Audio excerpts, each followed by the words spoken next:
Escuchan. Entonces vamos a ver por acá, dice Joel, si podría explicar Job 28 del 12 al 28. Dice por acá, ok, un segundo, para los que escuchan quizá por primera vez, yo acostumbro leer la Reina Valera 1995, la versión Reina Valera 1995, pero por el tipo de traducción, por los errores que se encuentran en ella, cambio los nombres y títulos errados por los correctos, por si notan alguna diferencia.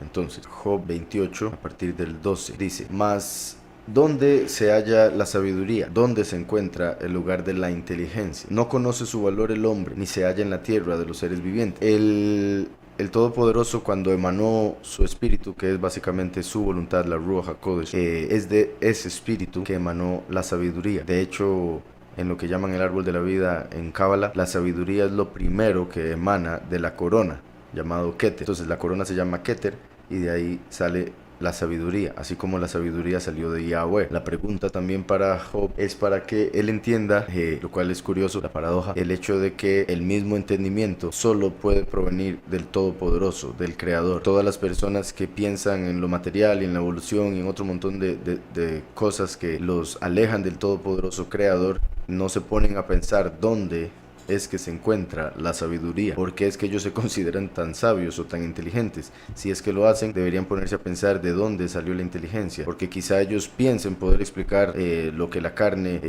y porque obviamente es errado, pero así como ellos dicen que del mono llegó a evolucionar a tal tipo de cuerpo, pero se quedan en la carne, sin ponerse a pensar o a meditar en esto que dice la misma escritura. ¿Dónde se halla la sabiduría? Uno no ve a un mono sabio. ¿Dónde se encuentra el lugar de la inteligencia? No conoce su valor el hombre, ni se halla en la tierra de los seres vivientes. La sabiduría no se encuentra en este mundo. La sabiduría es completamente celestial. Por eso la verdadera sabiduría, porque también existe una sabiduría diabólica, la sabiduría terrenal, que es una ilusión, y esa es la que tienen los que creen en la evolución. En este caso está hablando de la sabiduría celestial, la que nos lleva a conocer al Todopoderoso, y lo espiritual, aquello que es invisible. Entonces la sabiduría se encuentra con el Todopoderoso, no se encuentra en esta tierra, y por eso está escrito que el principio de la sabiduría es el temor a Yahweh. Entonces, como el principio de la sabiduría es el temor a Yahweh, los que verdaderamente llegan a ser sabios son aquellos que le buscan, que le temen, que le honran. Y también está escrito que la sabiduría es más valiosa que el oro y la plata. Los hombres solo andan buscando oro y plata. El 99% de las personas, si les pusieron a escoger entre sabiduría y oro, escogerían oro. La gente dice el tiempo es oro, no dicen el tiempo es sabiduría. La gente solo está pensando en acumular materiales, dinero para comprar más materiales, de lo que sean. Entonces, la gente lo que piensa que tiene valor en este mundo es el dinero. Curiosamente, hoy en día son billetes, papeles que se queman, que no tienen ningún valor real, solo en la mente de las personas y lo que les dice el gobierno, y ya está pasando de ser esos billetes a ser plástico y a ser simplemente números en una computadora. Entonces, la gente tiene su mente y su corazón puesto en las cosas de este mundo. Por eso es que en este mundo no se encuentra la sabiduría. Pero así como la gente busca el oro y la plata en este mundo, es como nosotros debemos buscar la sabiduría. Y la única forma de encontrarla es a través de Yahweh, honrándole. Entonces, no conoce su valor el hombre, ni se halla en la tierra de los seres vivientes. El abismo dice, no está en mí, y dice el mar, tampoco está conmigo. El abismo donde se encuentra Abadón, donde se encuentran muchos de los que están en castigo, y el mar que representa las naciones. Pero en sí también el punto es, no se encuentra en ningún lugar de esta realidad. La sabiduría es completamente celestial. Solo el hecho de que uno entienda que existe algo como tal y que uno puede llegar a obtenerlo porque conoce personas que tienen sabiduría, debería hacerle a uno pensar que existe algo más elevado que simplemente lo material, lo terrenal, lo natural. El abismo dice, no está en mí, y dice el mar, tampoco está conmigo. No se dará a cambio de oro, ni su precio será a peso de plata. No hay forma de comprar con todo el dinero del mundo la sabiduría. En este mundo, como la gente solo busca el oro y la plata, tienden a asociar las personas que tienen dinero con la sabiduría, porque consideran que una persona que logre hacer dinero es porque es sabia, y por ende también dicen que una persona que no tenga dinero es porque es tonta. Así lo ven en sus corazones, aunque quizá no lo piensen conscientemente. Entonces, en este mundo no hay forma de comprar la sabiduría con cosas materiales, puesto que es algo celestial. Es imposible comprar lo celestial. Así como hay muchas personas en iglesias dando plata y dando un montón de cosas, tratando lamentablemente por la fe errada y la doctrina que les han enseñado de comprar el perdón de pecados, de comprar el cielo. Entonces dice, no se dará a cambio de oro, ni su precio será a peso de plata. No puede ser pagada con oro de Ofir, que es básicamente el mejor oro que existía, tanto así que ni siquiera se menciona el haberlo pasado por fuego para purificarlo. Era un oro muy especial, el mejor oro de Ofir. No puede ser pagada con oro de Ofir, con ónice precioso, ni con zafiro. No se le puede comparar el oro ni el diamante, ni se le cambiará por alhajas de oro fino. Entonces, curiosamente en la escritura habla de cómo la mujer sabia edifica la casa, mientras la necia la destruye con sus propias manos. La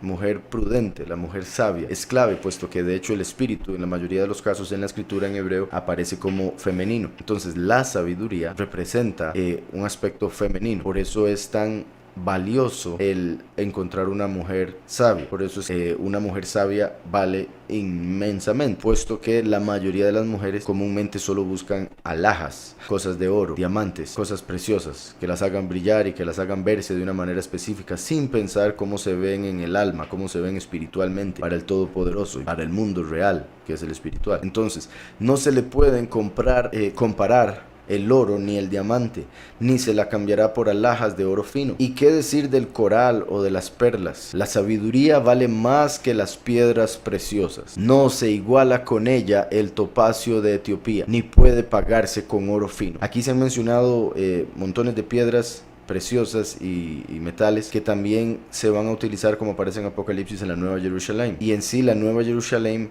viene siendo una manifestación que Yahweh va a dar para que se descienda esta realidad y se convierta en la ciudad eterna, la ciudad perfecta, y por ende la Nueva Jerusalén sería una manifestación en ese momento ya física, como representación del espíritu mismo de sabiduría. Entonces, curioso como aquí diga que no se puede comparar con ninguna de estas piedras preciosas o metales, siendo, vuelvo y repito, la sabiduría, el espíritu de Yahweh, el espíritu que emanó de Yahweh, con el que hizo todas las cosas a través de la palabra. Entonces dice, no se iguala con ella el topacio de Etiopía, ni puede pagarse con oro fino. Me había dicho el hermano hasta el verso 28.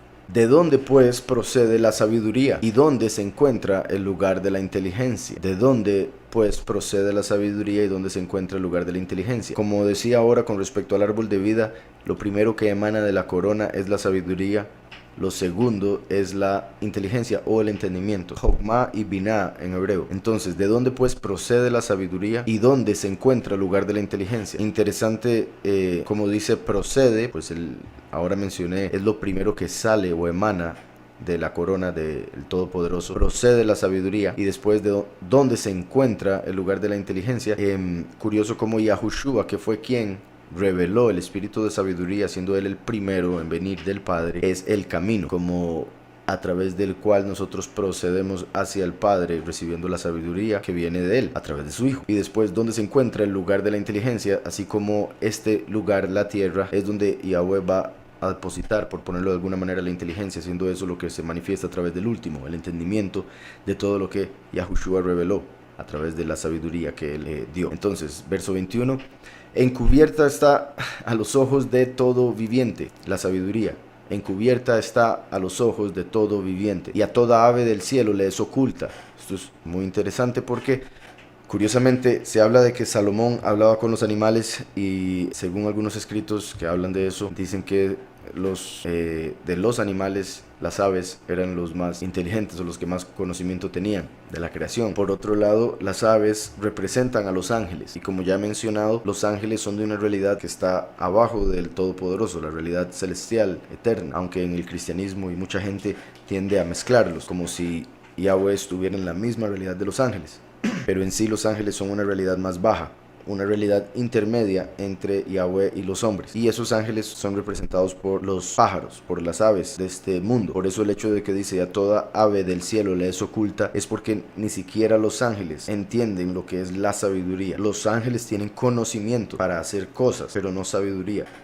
Después dice, el Abadón y la muerte, que es Abadón es el peor lugar del Seol, y el Abadón también es el nombre que se le terminó dando al ángel que está encerrado en la peor parte del Seol, que es Azazel. La muerte fue el primer ente que salió, bueno, no, en realidad La muerte salió de el primer ente que existió, que es Samael. Pero Samael, antes de dar a luz a la muerte, había engendrado 7 ángeles, entre los cuales está Heilel, conocido como Lucifer. Entonces, el Abadón y la muerte se pueden ver como 2 ángeles, también se pueden ver como 2 lugares, el abismo y el Seol, o Azazel y Samael, o quien vino de Samael. El Abadón y la muerte dicen: su fama ha llegado hasta nuestros oídos. Así como en el Abadón y en el Seol escucharon de Mashiach, han escuchado de la sabiduría que reveló Mashiach, pero no saben lo que es. El Abadón y la muerte dicen: su fama ha llegado hasta nuestros oídos. Elohim es quien conoce el camino de ella, como decía ahora, por eso de dónde procede, siendo Yahushua el camino que reveló la sabiduría. Por eso Elohim, Yahweh, es quien conoce el camino de ella, así como también habla la escritura de quién es capaz de conocer el camino del viento. Viento en hebreo es Ruach, Ruach es espíritu. Entonces vemos la conexión entre la Ruach HaKodesh, espíritu apartado, y la sabiduría. Elohim es quien conoce el camino de ella y sabe dónde está su lugar, porque él observa hasta los confines de la tierra. Confines de la tierra, o sea, la tierra viene con fines, tiene fin, porque él observa hasta los confines de la tierra y ve cuánto hay bajo los cielos. Al darle peso al viento, lo cual es sorprendente, al darle peso al viento, es interesante cómo el viento se puede sentir, pero no se puede ver. Por ende representa el espíritu, que en hebreo, vuelvo y repito, viento y espíritu son la misma palabra, ruach. Al darle peso al viento y fijar la medida de las aguas, eso de al darle peso al viento, y me gustaría verlo en hebreo, puesto que me suena como si estuviese hablando del éter, a través del cual crea la compresión universal que llegaron a erradamente llamar la gravedad, haciéndolo, repito, a través del éter. Entonces era el verso 25, segundo, ya casi no logro ver aquí las traducciones que necesito, sí, par de segundos nada más, ya los encontré aquí, por aquí los vi pasar. Ahora sí, era en el verso 25 si no me equivoco. Al darle peso al viento, al hacer para el espíritu y para las aguas, bueno, similar, sí, básicamente peso, al darle al espíritu un peso o algo, como cuando uno se posa, lo cual causa un peso sobre aquello, sobre lo que se asienta uno. Entonces, al darle al espíritu, ahí está hablando de Ruach, y después habla de las aguas, dice el 25, repito, al darle peso al viento y fijar la medida de las aguas. Fijar la medida de las aguas. Las aguas en hebreo es ma'im, lo cual ya he explicado cómo en hebreo ma es la pregunta ¿qué? Y en hebreo im es el plural, como en el español la S. Entonces ma'im también se podría interpretar como ¿qué es? O como un mar de preguntas. Entonces eso es lo que representan las aguas. La materia vino a través de las aguas y por ende las aguas representan la pregunta de qué es exactamente la materia, puesto que la materia fue lo que vino después. Yahweh siempre existió y eso es lo obvio, pero la materia es algo que vino como consecuencia de la contracción del Padre y lo que emanó de su poder. Entonces aguas en hebreo se puede ver como un mar de preguntas, lo cual es interesante aquí en el verso, en el capítulo que está hablando de la sabiduría. Al darle peso al espíritu y fijar la medida de las preguntas, se podría decir, al darle peso al espíritu como al darle entendimiento a la ruach, y así fijar el montón de preguntas que existirían de la creación al respecto, o sea, de dónde viene la ruach, de dónde procede la sabiduría. Entonces, al darle peso al viento y fijar la medida de las aguas, al darle la ley a la lluvia, al darle la ley a la lluvia y camino al relámpago de los truenos, ¿verdad? Como por ponerlo de alguna manera muy de computadora, al programar en la realidad terrenal cómo se esparciría la luz de los rayos, cómo sonarían los rayos. Pero en sí, en lo que respecta a lo espiritual, al darle ley a la lluvia, la escritura habla de la lluvia temprana y la lluvia tardía, el primero y el último. Yahushua es el cumplimiento de la ley, el último es como la ley manifiesta en el sentido del que acusa, puesto que Yahushua dijo que él es el que defiende, pero que el mundo tiene a Moisés para que le acuse.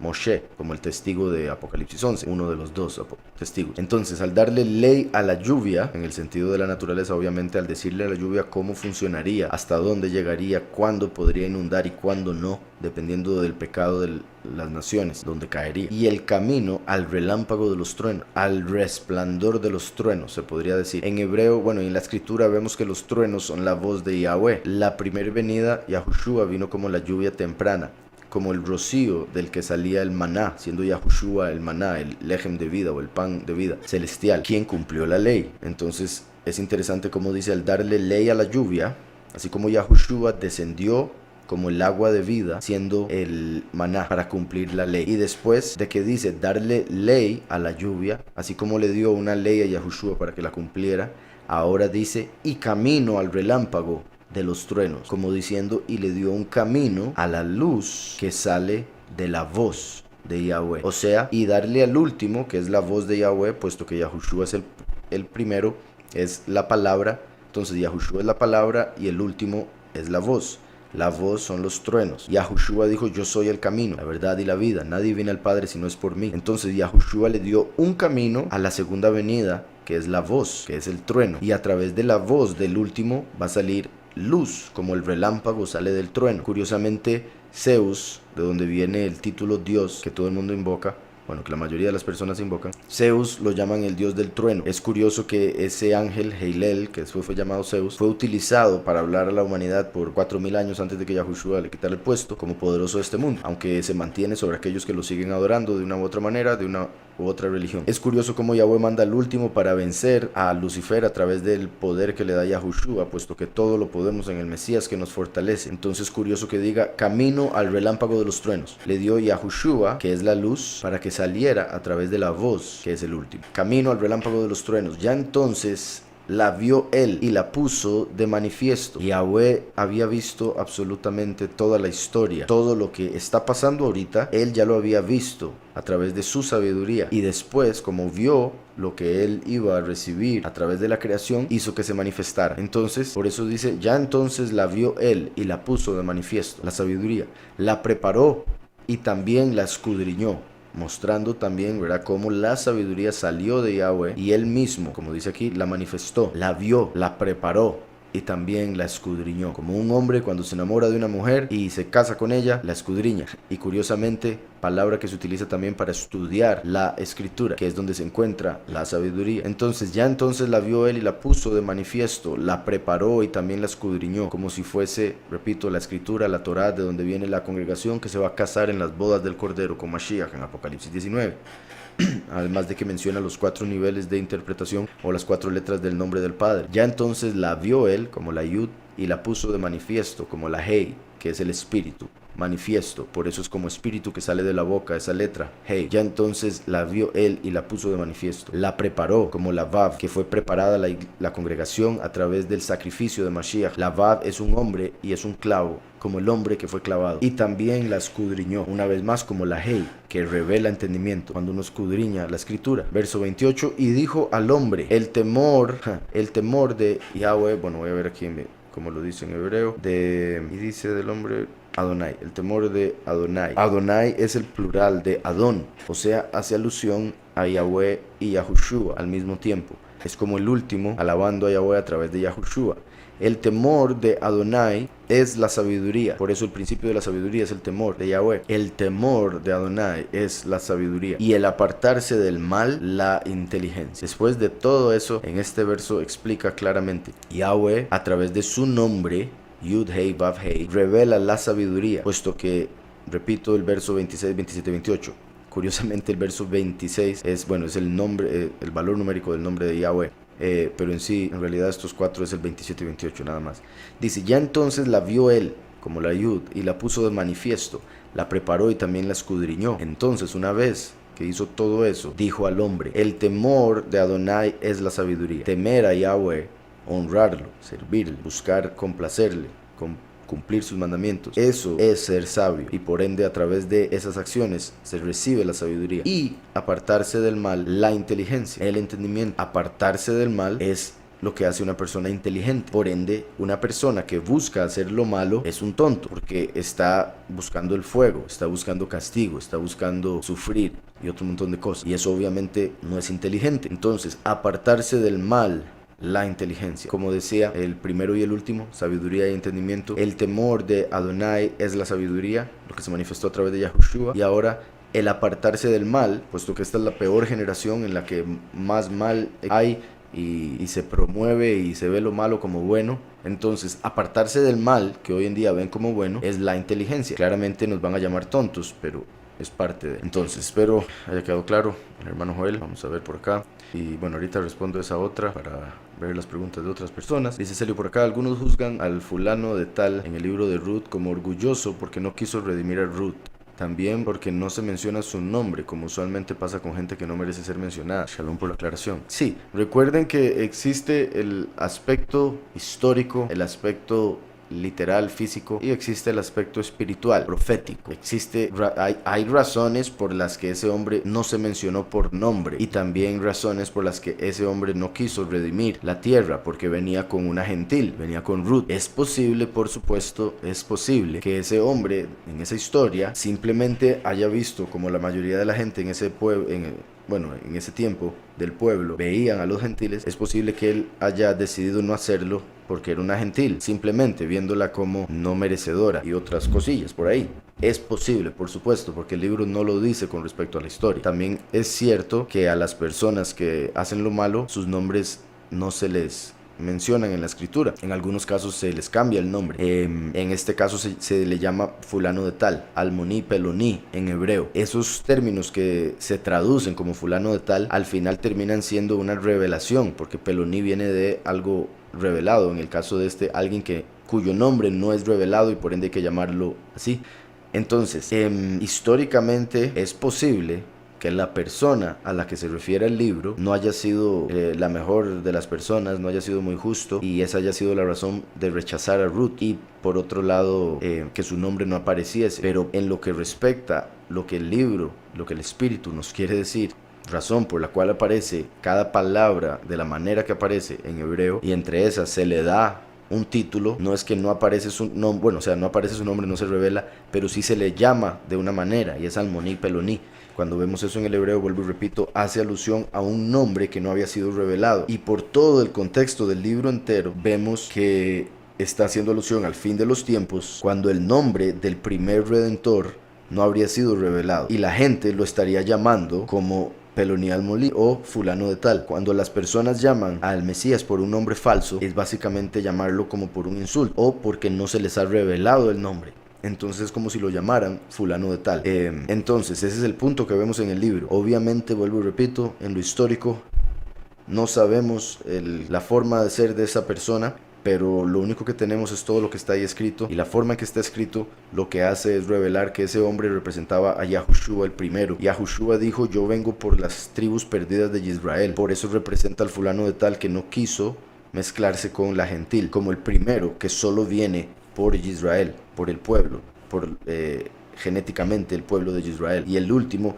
es como un medio a través del cual entran los gentiles, siempre con la sangre del cordero, porque eso lo vemos cuando Yahushua vino, por supuesto, que él vino a abrir la puerta para los gentiles, sí, pero después de su muerte. Antes de su muerte, él solo vino a hablar y referirse a los israelitas, y por eso dijo que venía por las tribus perdidas de Israel. Entonces por eso se conecta con el fulano de tal, con aquel nombre que no se revela en el fin de los tiempos, porque el enemigo no quiere que se revele y la gente anda invocando a otro. Entonces Yahweh manda al último como Boaz, quien conoce y respeta al primer redentor, Yahushua, al primero. Por eso primero le pregunta: ¿quiere hacer usted esto o lo hago yo? Y el otro le dice: hágalo usted, simplemente revelando que habrían dos roles, del primero y del último, dos cumplimientos diferentes, dos redentores, que es lo que también muestra el libro de Ruth, con la misma palabra en hebreo de redentor, pero en plural, diciendo, y después vemos más adelante, que lo veremos la otra semana en el estudio de inglés, que es por eso que me está preguntando, veremos que de los redentores en plural que mencionó Naomi, representando al pueblo de Israel, Naomi, los redentores, después vemos más adelante que son dos nada más, no eran tres, no eran cuatro, eran dos. Era el fulano de tal, que representa a Yahushua, cuyo nombre fue borrado de la mente de la gente, y el último, que es representado por Boaz, como las dos columnas. En sí, también otra razón por la que el nombre del fulano de tal no aparece es porque desarmaría la historia con respecto a cómo el nombre de Yahushua sería escondido, y con el hecho de que Boaz representa uno de los pilares del templo. Entonces el fulano de tal, uno podría decir que se llama Yaquín, que es el nombre del otro pilar. Entonces hay razones por las que el nombre de él no aparece revelado directamente para representar a Yahushua. Vuelvo y repito, dice Mazul bendiciones. Heilel tiene cara de Esaú. No, yo creo que me está preguntando por Samael, si tiene cara de Esaú. Siendo Samael el ángel de Esaú, que fue lo que mencioné también en el estudio de inglés la vez pasada, sí, Samael o Esaú tenía el rostro igual al de Samael, obviamente cuando Samael se manifestaba como hombre, puesto que Samael originalmente su rostro es como un león, pero cuando se manifestaba como hombre el rostro que tomaba era como el de Esaú. Ahora habría que ver, preguntarle al padre que revele y demás, si básicamente ese rostro cambiaba una vez que fuese asignado a otra persona durante la historia humana, puesto que, vuelvo y repito, eso es cuando agarraban forma humana. Entonces, dependiendo de la persona a la que están conectados en esta realidad, ese sería el rostro que tendría. Vamos a ver, dice por acá Iván bueno, dice que la palabra judío es Jesús, ungido de Dios. Híjole, no le entendí nada.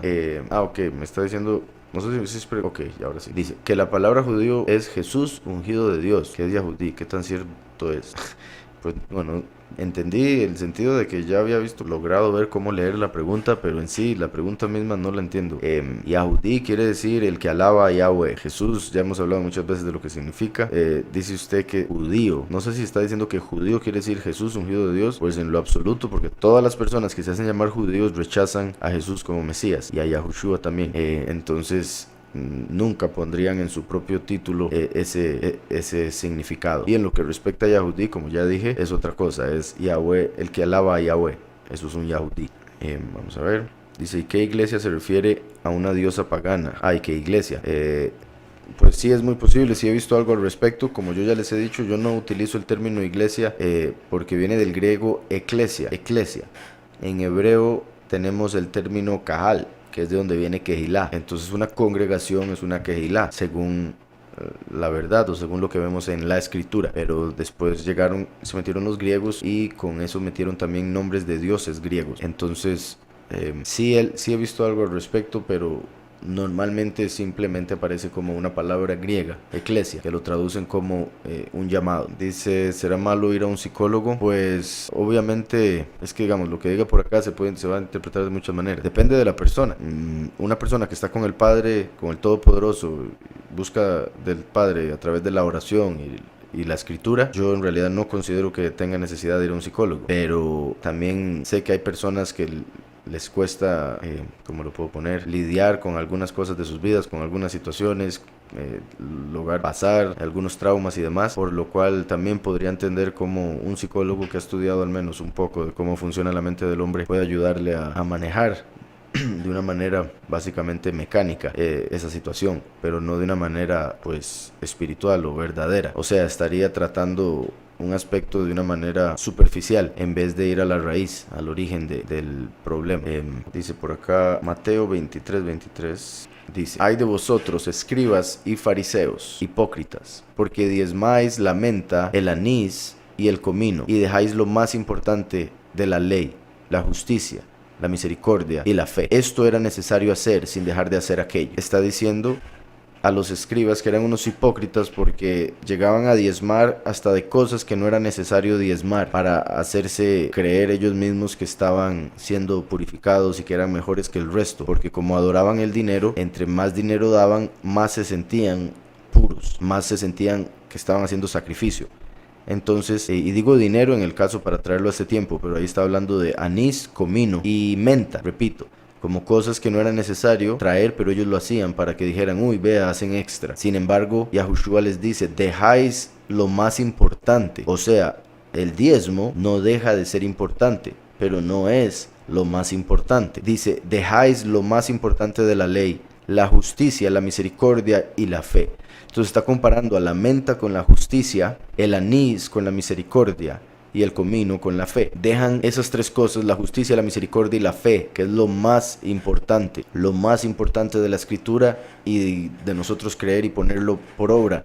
La justicia, la misericordia y la fe. Esto era necesario hacer, o sea, era necesario dar diezmo, sí, sin dejar de hacer aquello, o sea, era necesario dar diezmo sin dejar de hacer justicia, misericordia y fe. O bueno, básicamente se podría decir, era necesario hacer la justicia, la misericordia y la fe sin dejar de hacer el diezmo, sin dejar de dar el diezmo. Entonces ellos hacían diezmo de cosas pequeñas que mucha gente no hacía para que dijeran, hacen extra, vean qué bárbaros más santos. pero se olvidaban de justicia, misericordia y fe, que es el punto de la Torá. Espero haya quedado claro. Vamos a ver. Dice, buenas noches. Se dice que en las escrituras se encuentran todos los grandes acontecimientos que afectan a la humanidad, pero nadie ha podido predecir ninguno que vaya a suceder en el futuro, solo cuando ya han sucedido en la actualidad. ¿Hay alguien que haya descodificado la escritura y que pronostique algún acontecimiento venidero? Bueno, con lo que dice me imagino que se refiere a el código de la Torá, que usando la computadora con varios programas que se han hecho, lamentablemente los que hay a la venta no son los mejores, pero hay algunas personas que tienen algunos programas y logran descifrar algunas cosas acerca de la historia. En la mayoría de los casos han encontrado, puesto que ya se saben detalles, han encontrado eventos ya pasados, pero ya también han encontrado cosas que pasarían en el futuro, como la muerte de un hombre llamado Yitzhak, un líder ahí en Israel, que le dijeron que salía en el código de la Torá que iba a morir y eventualmente, o sea, bueno, que lo iban a matar, y así sucedió. Y creo que un par más que tal vez se han encontrado por ahí en el código de la Torá, repito, pero no es tan fácil encontrar cosas futuras porque hay que saber muchos detalles, porque básicamente hay que buscar ya algo que uno tenga pues en la mente para buscar, ya sea, digamos, como lo de las torres. Eso de las torres del 9/11 o del 11 de septiembre aparece en el código de la Torá. Entonces hay que saber el hecho de que fue con aviones, que fueron torres que eran llamadas gemelas, que serían Nueva York, que habría metal derretido y cosas, detalles como esos, Islam y cosas así, que son las que salieron en el código de la Torá.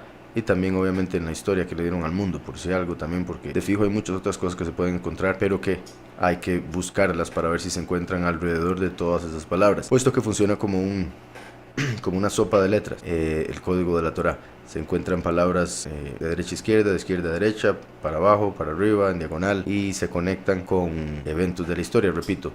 Ahora, si en la actualidad hay alguien que haya descodificado la escritura y pronostica algún acontecimiento venidero con el código de la Torá, sinceramente no. Bueno, hay un hombre que se llama Matidyahu, si no me equivoco, Matidya, que aparece por YouTube, que es como el principal judío de Israel que está investigando lo del código de la Torá, y a cada rato aparece diciendo cosas que van a pasar, y una de las cosas que ha mencionado era lo de Netanyahu y lo que está sucediendo ahorita con el gobierno de Israel. Pero sí, son cosas como muy de ahorita, no como más a futuro. En lo que respecta al Apocalipsis, pues el libro del Apocalipsis, que no es código de la Torá, aunque se podría hacer si tuviésemos el hebreo, pero en el Apocalipsis podemos encontrar lo que va a suceder en un periodo de 7 años y después un milenio después. Entonces en realidad cuestión de 1000 años lo vemos en el Apocalipsis, pero en sí en el Apocalipsis aparecen 7 años de eventos que van a cumplirse muy pronto. Según toda la escritura, habrían varias señales que sucederían antes del Apocalipsis o antes de sus últimos 7 años, y todas esas señales ya se han dado, como el incremento en terremotos en diferentes lugares, más frecuentes también, los desastres naturales de diferentes tipos, montones de cosas, el hecho de cómo la homosexualidad hoy en día se ve como natural o hasta algo bueno, y montones de cosas que normalmente se veían como malo, ahora las ven como buenas, o simplemente que en la escritura dicen que son abominación y hoy en día se ven como cualquier cuestión. Entonces, esos son señales de que vendría el fin. Entonces estamos a las puertas, además de lo que está pasando en el Medio Oriente y en el Apocalipsis, que como ya lo he dicho en otras ocasiones, el Apocalipsis habla de lo primero que sucede en esos primeros 7 años. Son 7 sellos. El primer sello es el ministerio de 2 personas. La mayoría de la gente no va a ver eso, no se va a dar cuenta que está pasando. Durante 3 años y medio van a estar predicando y la mayoría de la gente los va a llegar a odiar eventualmente. Pero el segundo sello es guerra mundial. Entonces, básicamente, cuando se dé la tercera guerra mundial, sabremos que ya estamos en esos tiempos que se revelan en Apocalipsis, y por ende después vendría la caída de la economía. Habría después mucha muerte acumulada por la guerra y el hambre. Entonces, por el montón de muerte habrá mucha pestilencia y habrían criaturas que se volverán en contra de las personas, y quizá diferentes tipos de virus que matarán a bastantes más personas. Después viene el sexto sello, que será un evento catastrófico en el que quizá parece ser los polos se van a invertir, los polos magnéticos se van a invertir, lo que era el norte será el sur el norte, Entonces muchas cosas van a pasar en la Tierra y después van a caer algunos pues estrellas, lo que llamarían meteoritos o asteroides a la Tierra, y van a causar diferentes problemas con el agua, y después va a salir un ejército con un número mayor al que ninguna otra nación ha podido llegar a ese número. De hecho, hoy en día China ya puede, pero no estoy diciendo que sea exactamente China, aunque obviamente sería posible porque son los únicos que hoy en día pueden llegar a ese número que dice Apocalipsis, que es el número del ejército. Y otros detalles como una marca en las personas, en la mano derecha, para que compren y vendan, como hoy en día están poniendo lo del chip, para que la gente ya no use billetes, sino que con la mano pueda comprar cosas, y detalles como esos que son muy claros en la escritura y que están ahí en el Apocalipsis. Espero con eso ahí se le haya aclarado algo. Vamos a ver, dice, ¿por qué renunció el Papa Benedicto? Pues es que en realidad lo único que le podría decir es lo que se dice, porque claramente no lo conozco como para saber exactamente, y hay quienes dicen que él quería revelar un secreto del Vaticano y lo obligaron a salirse del papado. Sinceramente eso lo veo un poco difícil, pero es posible. Hay quienes dicen que era el tercer secreto de Fátima con respecto al fin de los tiempos, pero también está un poco conectado con algunas profecías que se habían dado aún por católicos con respecto al Papa de ahorita, que sería el último papa, por ejemplo, de la profecía de Malaquí, no de Malaquías, el de la escritura por si algo, sino de un sacerdote que se le reveló que habrían 111 papas. Hay quienes dicen 112 papas, según diferentes. Se dice que es que uno se le agregó un nombre al final, pero en sí los papas que se mencionaron fueron uno tras otro conectado con los que se dieron en la realidad, y el último papa es el que está ahorita.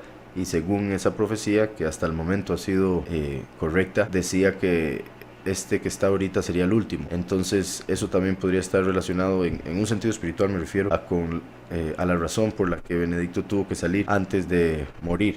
Pero habían otras profecías, otras cosas con respecto a que habría un papa que saldría sin morir, sin haber muerto, lo cual no es común, ¿verdad? Si no me equivoco, es el segundo papa en la historia en haber dejado el puesto.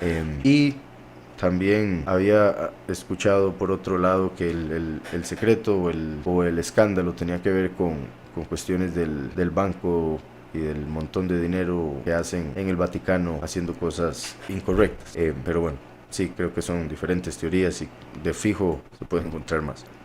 Dice por acá, muy buenas noches, por favor explicar Jueces capítulo 14, verso 8 y 9. Jueces, vamos a ver por acá. Jueces capítulo 14.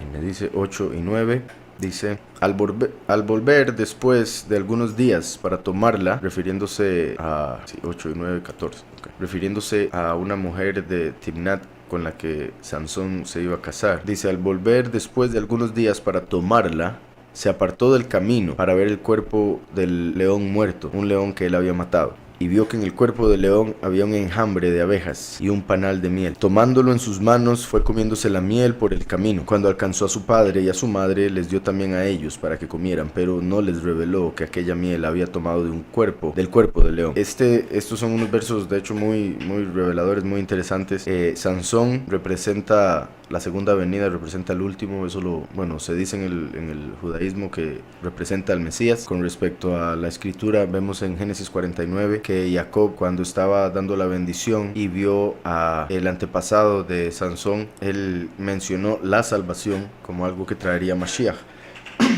pero dijo, continuaré esperando tu salvación, tu salvación esperaré.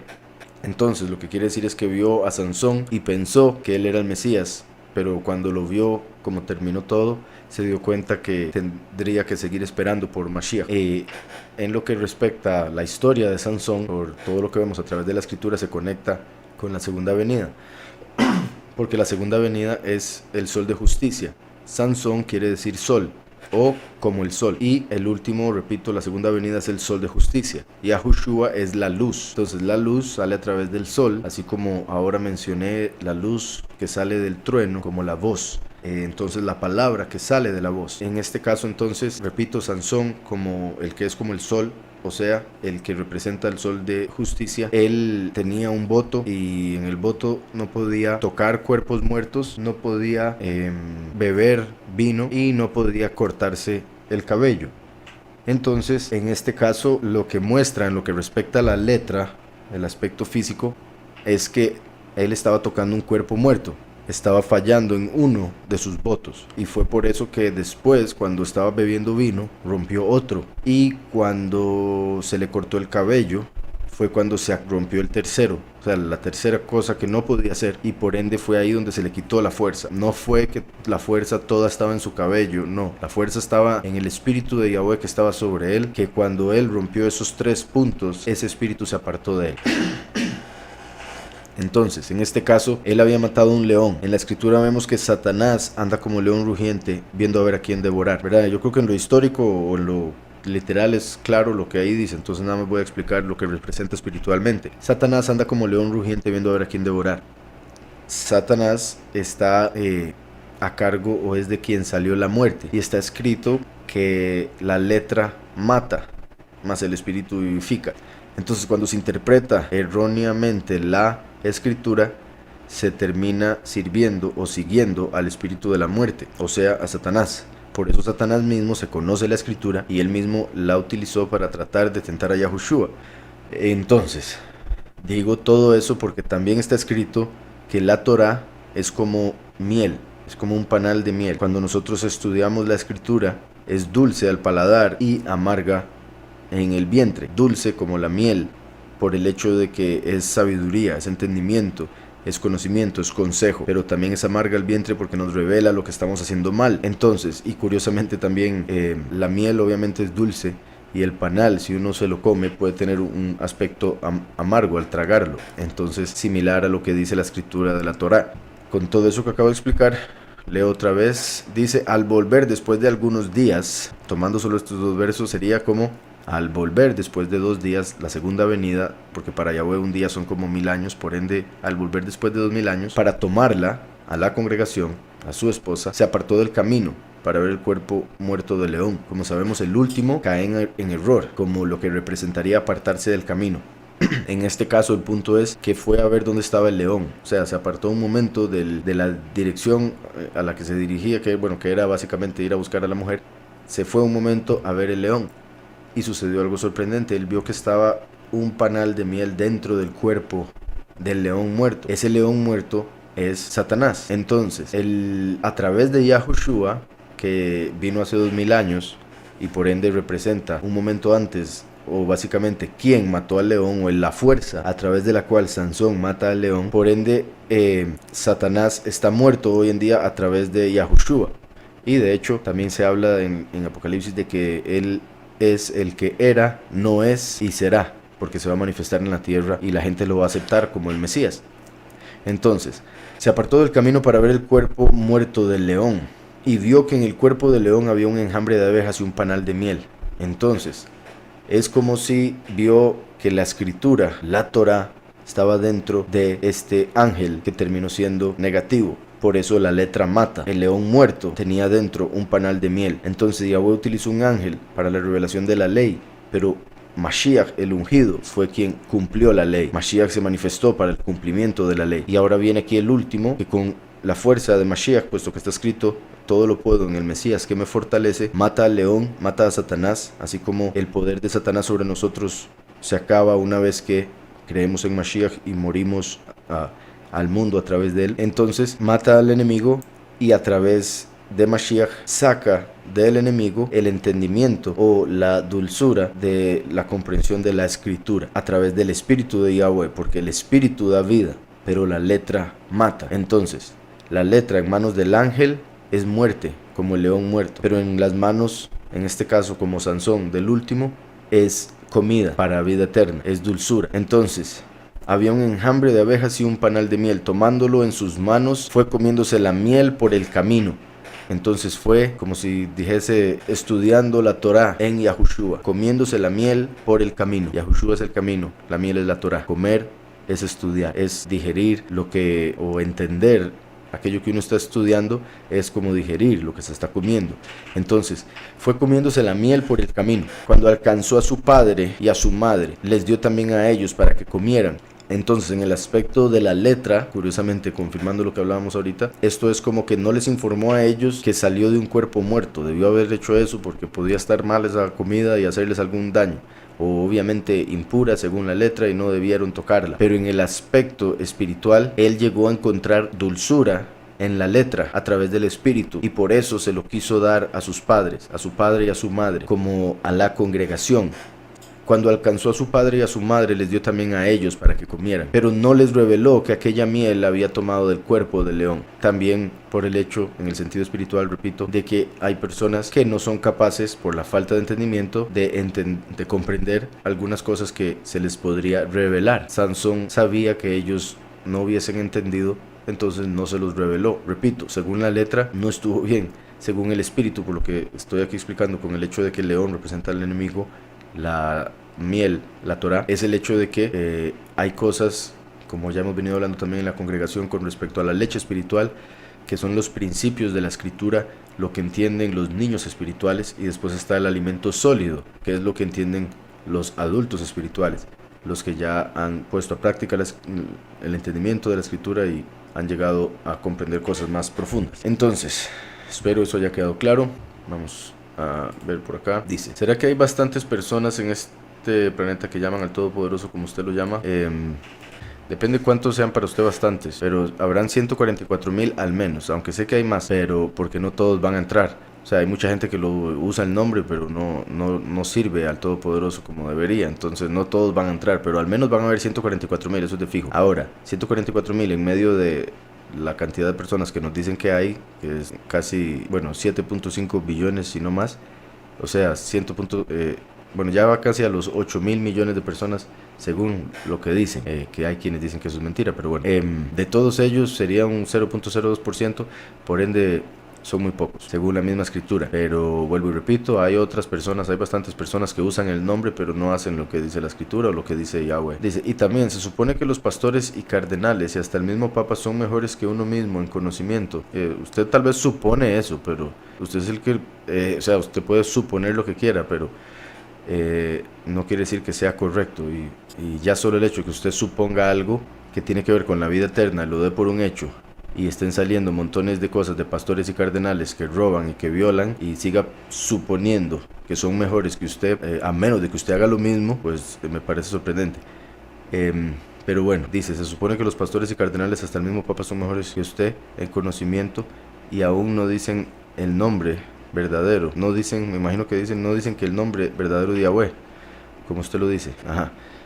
Como le acabo de explicar, ellos esconden la verdad. Ya lo he explicado. De hecho, yo creo que esta pregunta me la habían hecho casi que exactamente igual. No sé si habrá sido usted y tal vez no la escuchó ese día, la respuesta.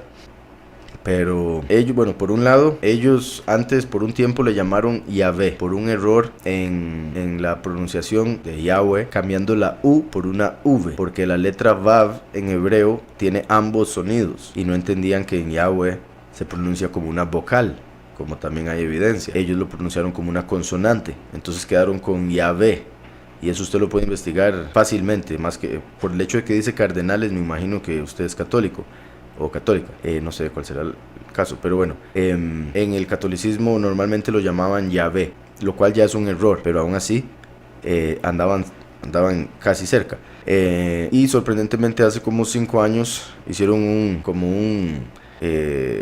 esto que le llaman, y mandaron un papel diciendo a todos los católicos, a todas las iglesias, que ya no volviesen a llamar Yahvé al Todopoderoso, que a partir de ese momento no le debían llamar ni Yahvé ni Jehová, ambos nombres erróneos, que le iban a empezar a llamar solo Señor. Entonces que cambiarían todas las Biblias y pondrían solo Señor y Señor en todas las Biblias en vez del nombre Yahvé. Entonces prohibieron el decir Yahvé y que solo Señor. En hebreo, Señor es Baal. Baal es Satanás. Entonces es curioso que hayan pedido a todo el mundo que le dejen de decir algún título cercano al nombre y que le digan más bien Baal. Eso debería hacerle pensar y ver claro cómo debería dejar de suponer lo que dice acá. Por otro lado, hay pastores cristianos que yo he hablado con ellos y que hermanos de la congregación han hablado con otros en que yo les he dicho acerca del nombre, ellos me han dicho que ellos saben porque en teología lo aprendieron, pero que aún así les dicen que no lo enseñen en los púlpitos porque pueden confundir a las personas. Eso me lo han dicho algunos. Por otro lado, hermanos han hablado con otros, conocidos de algunos escuchas, que han dicho que mejor no lo enseña porque las mentecitas de ellos no pueden entenderlo. Entonces, lamentablemente, hay muchos pastores que lo esconden sabiendo, otros lo esconden porque les enseñaron a esconderlo, otros porque piensan que las ovejas no son muy inteligentes, que digamos, entonces prefieren enseñarles solo cosas básicas o cosas que sean como de chiquitos, lo cual sucede mucho. Entonces, ese es el punto. También la escritura habla de la gran ramera de Babilonia, y esa resulta ser la iglesia más conocida, católica, y se refiere a la falsedad y la idolatría que ha hecho que todo el mundo siga. Entonces, al preguntar usted, ¿será que hay bastantes personas que llaman al Todopoderoso, como usted lo llama? Sepa que el camino es ancho, que lleva a la perdición, dice la escritura. Entonces, muchos, la mayoría, le van a llamar al Todopoderoso de una manera errada, mientras otros ni siquiera lo llaman. La escritura habla de que en Joel, todo aquel que invoque el nombre de Yahweh será salvo. Todo aquel que lo invoque, pero no solo de los labios para afuera, que lo tenga en su corazón y en su mente. Espero con eso quede claro. Dice, tengo una pregunta, ¿cómo se creó la población si Adán y Eva tuvo 2 varones? En la Biblia dice que Caín caminó hacia el siguiente pueblo y ahí conoció a su esposa. ¿Ya existía población? Bendiciones. Bueno, por un lado hay unos libros que se llaman el libro de Adán y Eva, que no los pusieron en la escritura claramente, y otros escritos donde revelan, como el libro de Jubileos y otros. El libro de Hanoc se menciona tal vez un poquillo, pero no con respecto a este punto en realidad. También, por si algo, en la misma escritura, lo que se conoce como la Torah, en Génesis dice que Adán y Eva tuvieron hijos e hijas. Entonces, el punto es que en la Torah solo aparece lo necesario, porque si no la escritura sería increíblemente grande, y si con el tamaño que tiene ahorita la gente no la lee, pues menos si fuese mucho más grande. Ahora, Yahweh escribió solo lo que tenía que escribir, no solo por el hecho de resumir en lo absoluto, eso es el menos de los, o sea, lo que menos Yahweh en realidad quería hacer, sino el enfocarse en lo más importante, y a través de lo que Yahweh escribe en hebreo, revelar cosas más profundas, tanto numéricamente como con el código de la Torah que mencioné ahora, y otro montón de formas que Yahweh hace, como también a través de los nombres. Entonces, si un nombre por alguna razón no cabe en la historia, por el significado de ese nombre no aparece. Si una persona no fue demasiado importante en la historia espiritual de este mundo, entonces su nombre no aparece. Lo que respecta a Caín, Abel y Set, como los 3 hijos que parecen venir de Adán y Eva, y digo eso parecen por algo que ya voy a mencionar, son para representar a Abel como el Mesías que vino e hizo un sacrificio como el justo, pero Caín como Satanás lo odió y lo mató, al igual que Caín como Judas, y después Set como la segunda venida, como el sustituto, que es lo que quiere decir Set. Set significa sustituto, por eso lo que decía el significado de los nombres. En Génesis 5 dice, este es el libro de los descendientes de Adán. El día en que creó Elohim al hombre, a semejanza de Elohim lo hizo. Hombre y mujer los creó y los bendijo y les puso por nombre Adán. Les puso por nombre Adán. Al principio se llamaban Adán ambos, porque Eva estaba en el hombre. O sea, en realidad eran uno. Hombre y mujer los creó, les puso Adán el día en que fueron creados, como Yahweh, de quien emanó su espíritu. Vivió Adán 130 años y engendró un hijo a su semejanza, conforme a su imagen y semejanza, como el hombre, como Yahweh lo planeó para el 6º día. Set representando el último, el hijo del hombre que viene en el 6º milenio, a imagen y semejanza. Dice, fueron los días de Adán después que engendró a Set 800 años, representando la eternidad después del último, y engendró hijos e hijas, hijos e hijas. Entonces engendró hijos e hijas, por ende esas hijas se casaron con hijos y de ahí vinieron los demás. Así que Adán vivió 930 años y murió. Aún los científicos de hoy en día ya han venido diciendo, me imagino que de fijo ahí va a poder encontrar algunos que mientan, pero ya varios científicos han dicho que estudiando la sangre del hombre se han dado cuenta que viene de una pareja original, una pareja, punto. Y hay una cuestión con respecto al RH negativo, que sí es lo único que no saben de dónde viene. Ahora, con respecto también a la pregunta, por si algo decía al inicio, En el libro de Adán y Eva y en otros escritos como Jubileos se muestra que cuando Caín y Abel nacieron, según lo que parecería habría sido el plan original, así como Adán fue creado y de Adán salió Eva, cuando Eva tuvo a Caín, Caín venía con una hermana, y cuando tuvo a Abel, Abel venía con una hermana. La idea era casar a la hermana de Caín con la hermana de Abel, perdón, a la hermana de Caín con Abel y a la hermana de Abel con Caín. Pero Caín le molestó eso y según algunos escritos eso fue parte del problema que tuvo con su hermano. Al matar a Abel, tomó a su propia hermana y se la llevó a construir una ciudad que le puso Enoc, y ahí fue donde él empezó a tener hijos con su propia hermana, con la cual había salido del vientre de Eva, y de ahí vino toda la descendencia de Caín. Después, cuando nació Set, lo casaron con la hermana de Abel. Entonces, vamos a ver, dice por acá: buenas, Yahweh bendiga. ¿Qué tan cierto es que cuando huele como a algo quemado es algún demonio rondando cerca? Pues bueno, el 99% de las veces que vaya a oler a quemado va a ser porque algo se está quemando, entonces, ¿verdad? Hay que tener mucho cuidado. Pero sí hay ocasiones donde un espíritu se manifiesta y se dan olores, y no necesariamente negativos. Cuando el espíritu de la Reina del Cielo, que es un espíritu maligno, que adoran hoy en día como María, se manifiesta en algún lugar, huele a rosas. Esa es la flor de ese espíritu, y por eso en Babilonia tenían jardines de flores, de rosas. Entonces, en este caso, lo que más comúnmente huele es a azufre. Si viene algún demonio o algo del abismo, huele a azufre.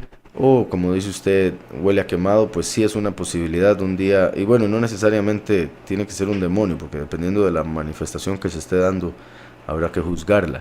Porque un día me sucedió que sí olía quemado en un lugar, pero no se estaba nada quemando. Entonces, y solo olía en una parte de ese lugar, cuando si fuese humo normal debería oler por todo el lugar donde estaba. Entonces fue muy extraño y sí me pareció ser algo espiritual, pero en ese momento, por lo que estaba pasando en ese día, no me pareció algo negativo. Pero sí pueden darse eventos espirituales en los cuales haya un olor. Dice: en este caso mi esposa dice que huele a cable quemado o disco caliente, cocina. Yo no siento el olor que ella dice, y ha sido varios días que ella dice eso. Yo revisé las instalaciones eléctricas, pero todo está bien. Ella recordó que cuando iba a la iglesia cristiana, un pastor algo dijo en una prédica, que cuando llegan olores así es algún demonio. Como acabo de decir, pues podría ser más o sea, si ella está segura de olerlo y de una manera fuerte y usted no lo puede oler, pues eso sí sería curioso, como indicando que puede ser espiritual y que solo ella está siendo capaz o se le está permitiendo percibirlo por alguna razón. En ese caso, por supuesto, ¿verdad? Le recomendaría a ella principalmente, que es la que lo está oliendo, que se apegue al Todopoderoso, que lo busque, y que en el nombre de Yahushua le pida a Yahweh que reprenda y que quite cualquier demonio o espíritu maligno que pueda estar afectándole, ya sea que pueda estar en la casa o llegando a algún rato a molestar, o algo que tal vez pueda estar conectado con ella por alguna maldición generacional o algo así. Simplemente estoy diciendo posibilidades, no estoy diciendo que alguna de esas sea específicamente. Pero sí, obviamente lo que sí le recomiendo es que siga a Yahushua, que siga a Yahweh, que busque, que lean las escrituras, que ore. Y vuelvo y repito, en el nombre de Yahushua nosotros tenemos autoridad contra demonios, para sacar demonios. Entonces, entre más estudie, entre más ore, se va a llenar de fe para entender eso que acabo de decir y utilizar el nombre del Mesías Yahushua para ordenar a entidades que ella piense que le estén molestando o que la estén atacando. Y digo ella porque es ella la que lo huele. Continuamos con más del desprograma. Eso que acaban de escuchar se llama Vaticanus, y pueden buscar ya la canción Vaticanus de Koresh en YouTube si quieren ver la letra por cualquier cosa. Y vamos a continuar con las preguntas que nos envían al WhatsApp y al chat de YouTube. Vamos a ver por acá. Dice Job 23 del 9 al 17. Vamos a ver esa. Job 23 del 9 al 17 dice: si él muestra su poder en el norte, yo no lo veo. Si él muestra su poder en el norte, yo no lo veo, ni tampoco lo veo si se oculta en el sur. Mas él conoce mi camino, si me prueba, saldré como el oro. Mis pies han seguido sus pisadas, permanecí en su camino. Aquí, por si algo, está hablando Job ante Yahweh, defendiéndose, y está diciendo todo esto que acabo de mencionar. Por si algo, la vida de Job, el hecho de que Job en la historia del libro no aparece que haya cometido ningún pecado y pasó por todo ese sufrimiento, representa la venida de Yahushua, quien sin cometer pecado tendría que sufrir por los nuestros. Pero en el caso de Job, sabiendo que sí, obviamente tenía pecados en su vida, pero por el hecho de que no se mencionan en el libro, es porque no fue por esos pecados que le pasó esto. Esto le pasó para que él llegase a elevarse a un nivel que él nunca había imaginado posible espiritualmente, como él mismo lo revela al final del libro, para purificar, para rectificar, y por ende también cuando vemos el libro y la historia, como en este caso voy a explicar, representa la venida del último, que al final va a ser uno con Mashiach, pero va a tener que morir por sus propias faltas, pero al final, o sea, va a morir por sus faltas en el sentido de ante Yahweh para entrar con todo rectificado y ser uno con Mashiach, pero ante el mundo va a morir por algo que no hizo. Va a ser inocente de lo que lo acusen y por ende va a morir sin causa. Entonces en ese aspecto es como se da todo lo que vemos aquí de Job con el último, que lo que vaya a pasar al final de su vida se va a reflejar en este libro. Entonces por eso dice: si él muestra su poder en el norte, yo no lo veo, ni tampoco lo veo si se oculta en el sur, mostrando el poder del Todopoderoso. Dice: mas él conoce mi camino, si me prueba saldré como el oro, ¿verdad? Él afirmando que estaba muy bien, como está escrito: el que dice estar firme que vea y no caiga, lo cual es muy importante mantenerlo presente siempre. Job lamentablemente se consideraba tan firme que no consideraba que lo que le estaba pasando fuese justo. Pensaba que Yahweh había cometido un error. Él no entendía tampoco que el miedo que Job tenía lo llevaba a esta prueba o a este castigo. Quizá el mismo miedo que él tenía de fallarle al Padre, porque eso es lo que vemos, por miedo de que sus hijos pecaran, por miedo de perder algo, por miedo de que le pasara algo, él hacía un montón de cosas. Sus intenciones por ende eran el miedo, y o sea, era por el miedo que terminaba haciendo esas cosas. No era por amor a Yahweh o temor a Yahweh, era por miedo a que hubiese castigo y destrucción. Entonces Yahweh lo hizo pasar por absolutamente todo lo que él temía, para que se diese cuenta que en Yahweh todo es eterno, porque él lo recibiría después doblemente, y en el cielo a sus hijos que habían muerto, y para que entendiese que todo viene del Padre, que es él el que provee todo, y que confiando en él no hay por qué temer nada. Entonces es muy importante todo lo que se revela en este libro. Él dice al final que lo que temió fue lo que le pasó. Entonces vemos también por qué es que la escritura dice que el miedo atrae castigo. Entonces hay que confiar en Yahweh, y aquí Job, repito, se estaba defendiendo y dice: mas él conoce mi camino, si me prueba saldré como el oro, mis pies han seguido sus pisadas. Esto fue por lo que expliqué lo de que representa al último, porque Yahushua es el camino. Por eso Yahweh conoce el camino del último, Yahweh conoce a su hijo Yahushua. Si me prueba saldré como el oro.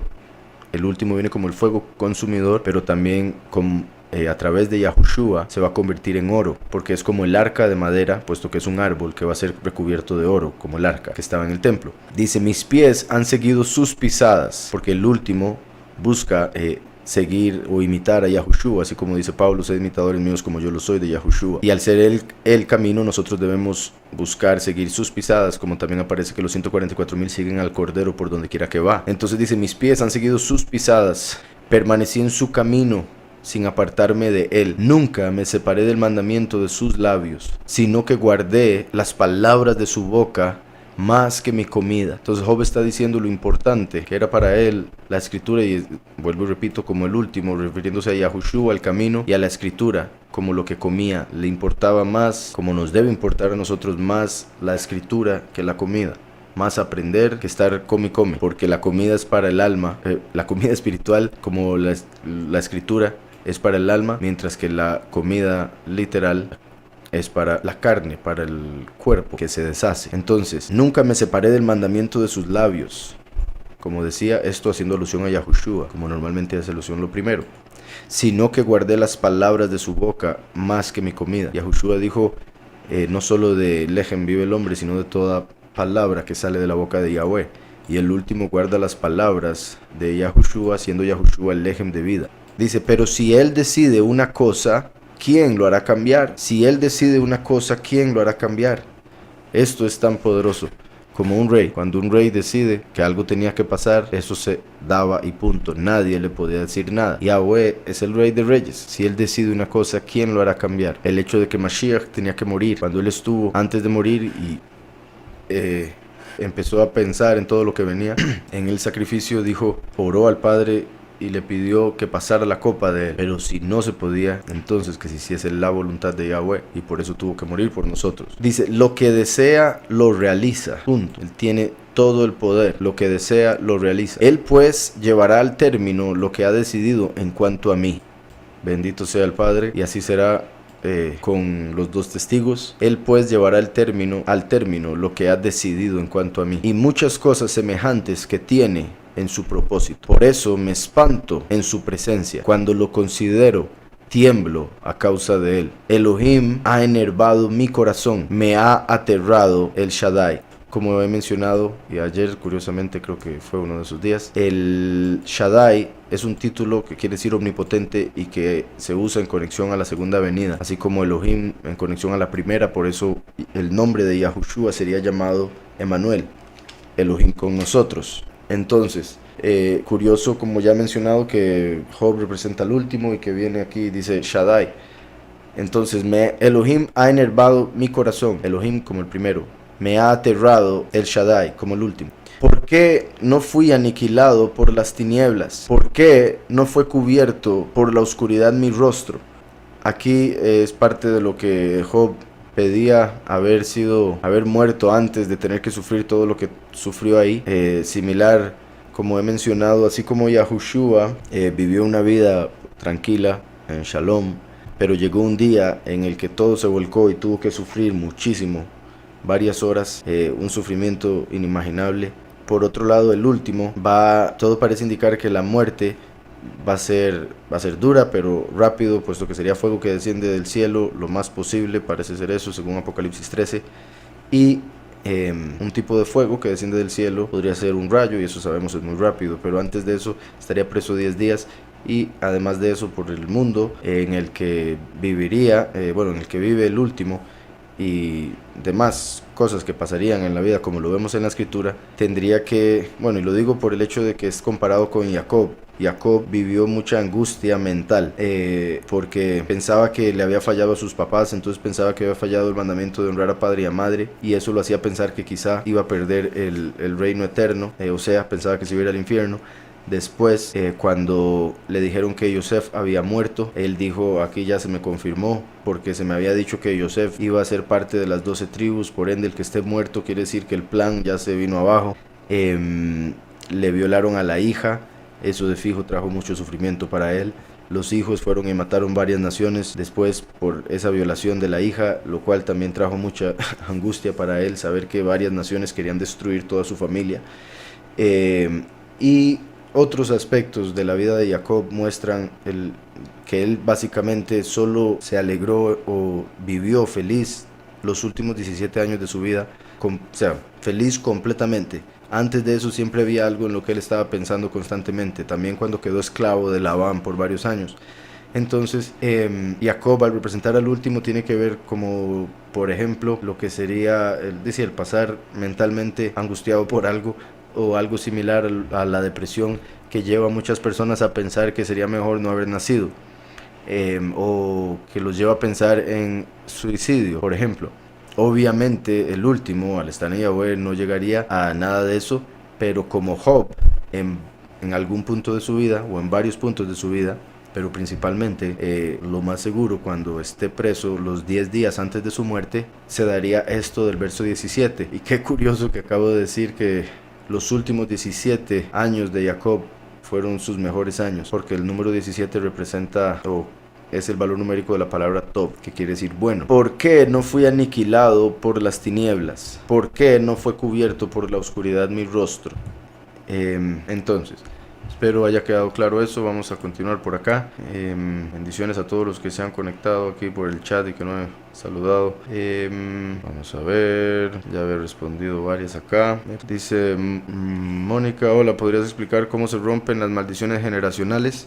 En Ezequiel 18 aparece que Yahweh daría una forma para romper maldiciones generacionales, y esa forma sería a través del nuevo pacto. Ese nuevo pacto fue hecho a través de la sangre de Yahushua el Cordero. Entonces es a través de la muerte, obviamente a través de nuestra fe en la muerte de Yahushua y su resurrección, que Yahweh nos limpia y nos toma como si fuésemos su hijo, como si hubiésemos vuelto a nacer en espíritu, y por ende todo pecado queda cubierto, queda olvidado, y toda cadena rota. Pero eso es obviamente si una persona verdaderamente cree en Yahushua y le está siguiendo según su voluntad, siguiéndole como él manda. Y por si algo, por supuesto, es importante, si es que se conoce de algo, algún aspecto de la vida de los antepasados o de los padres, simplemente que le parezca que puede estar afectando su vida o que puede llegar a afectar su vida. Y por un lado el entenderlo es clave para siempre estar atento, porque en lo genético hay también detalles que se traen de generaciones. Entonces, para saber que pueden haber tal vez inclinaciones como por el alcohol o por el descontrol de la ira o lujuria o cosas así, para uno mismo estudiarse y cuidarse de pensamientos y obviamente más allá de acciones. Pero una vez que ya lo haya determinado, si es que lo ha hecho en algún caso, puede orar directamente al respecto, que creo que es para ser más específico, es lo mejor que puede hacer. Simplemente decirle al Todopoderoso directamente que rompa tal maldición generacional, que rompa tal o X cosa que usted ha visto a través de su familia y que tal vez siente que le ha afectado o le ha estado afectando, o X. Como ya sabemos, orar es hablar. Entonces se trata de que usted le hable al Todopoderoso y le pida que rompa toda cadena o toda maldición generacional en el nombre de Yahushua, el Mesías. Es en realidad simplemente con la fe y pedírselo con sus palabras. Dice por acá el hermano Mérez, un segundo que se corrió bastante aquí. Okay. Sabemos que el inmersor era Eliyahu. Entonces cuando se transfiguró con Yahushua ya habían matado a Yahuanán el inmersor, ¿cierto? Así es, hermano. Así es, pero aún así el hecho de que ellos dijeron Eliyahu, no dijeron Yahuhanán, es clave. Es muy posible que la imagen que vieron no fue la de Yahuhanán o de Juan el Bautista, fue la original de Eliyahu, o sea, en su primer venida sería como Eliyahu. Así como se les reveló que el otro era Moshe, se les habría revelado que ese era Eliyahu, puesto que de no ser así hubiesen dicho que vieron a Juan el Bautista. O a Yahuhanán, ¿verdad? Por supuesto. Dice por acá Mérez, creo que Yahvé lo pronuncian así al pasarlo al español, pero en latín la B se pronuncia como una V. Buen punto, Alejandro, sí, también. Dice por acá Celio, ok, que me mandó unas por WhatsApp. No sé si ya se las habré respondido, si no ahorita paso otra vez a WhatsApp. Vamos a ver, Celio dice, el espíritu de dominio propio es diferente al espíritu de verdad.